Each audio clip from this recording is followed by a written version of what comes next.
Just 10 cents a day helps fund local programs like Scenic Stops, Northwest Ohio Journal, and BGSU Brain Game. Watch, connect, explore.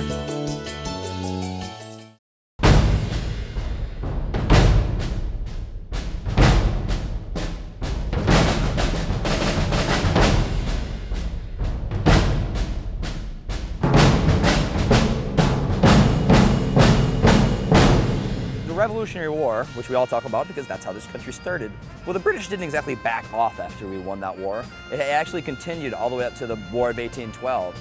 If we didn't win that battle, there's a good chance our borders would be very different. We would probably be standing in what now is Canada. We're probably in Canada right now. Or we might be eating tea and crumpets and be British. I don't know what the outcome would be, but it would be very different than what it is today.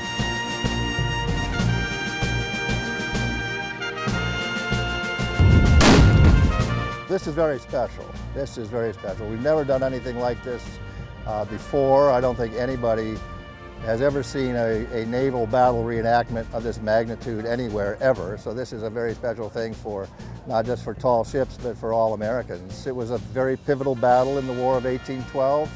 The result of the War of 1812 is, everyone knows, and hopefully, and is very proud of, like I am, is that we enjoy the longest undefended border in the world with our neighbors in Canada. One of the exciting things about it is that each ship is actually replicating one of the original combatant ships. And so when the recreation of the battle is done tomorrow, each individual tall ship will be sailing as one of the original combatants did, in the exact same path, exact same formation. So it really is going to be a true recreation of the battle that took place 200 years ago.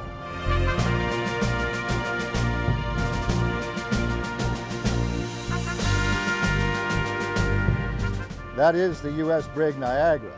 As a matter of fact, there is a portion of her fabric which is original to the very original U.S. brig Niagara, which was so fundamental in winning the Battle of Lake Erie 200 years ago.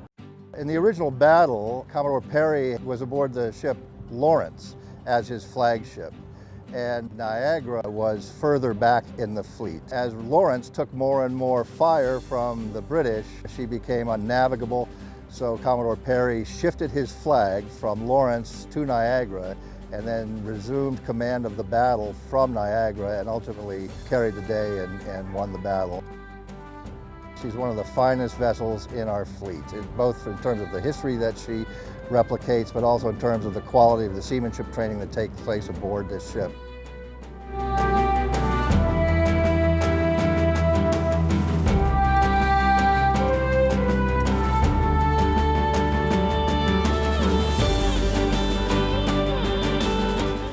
A tall ship is any vessel that is sizable. That means not a little vessel, but a big vessel that is traditionally rigged.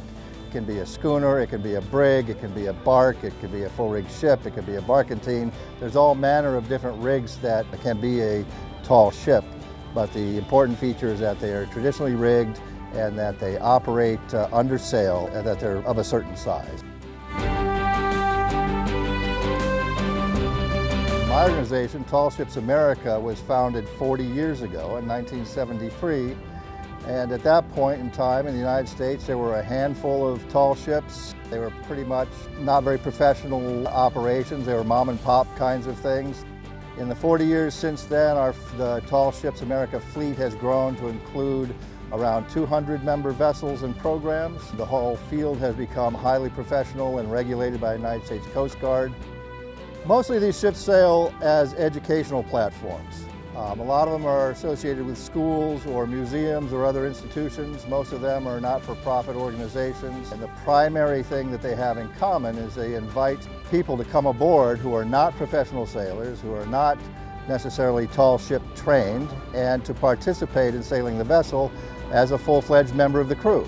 So one of the things that my organization does is put all this together in a website and in a directory that people can access, and through that portal find the right program for them.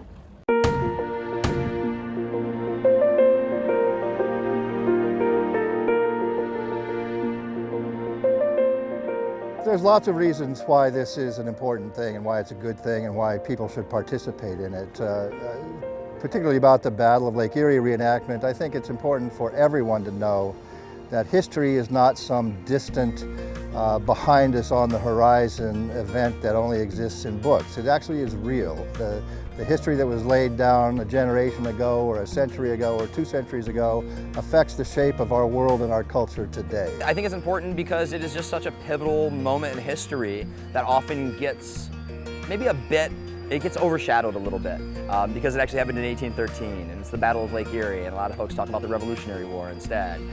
So it's good to shed some light that this was such an important part of American history. If we teach nothing else but that individuals today are participating in their own history, then we're teaching an important lesson.